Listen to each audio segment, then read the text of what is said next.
No అని చెప్తే రేపు ఇంకోటి వస్తాడు నిన్ను నిజాయితీగా నీతిగా ప్రేమిస్తున్నా అంటాడు. అప్పుడు ఆమె ఏం చెప్పాలి? ఎస్ అని చెప్పాలా, నో అని చెప్పాలా? ఇది శాసనసభ ప్రతిపక్ష నాయకుడుగా ప్రతిపక్ష నాయకుడు కాదు కృష్ణ.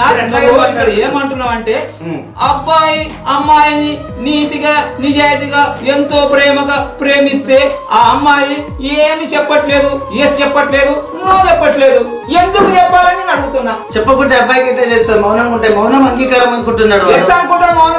అవలగాడ పని లేని అవలగాడ కుక్కలాగా తిప్పుకుంటుందా? కుక్కలాగా తిప్పుకుంటదే ప్రేమించమన్నదా? అది నువ్వు ప్రేమిస్తున్నాడు.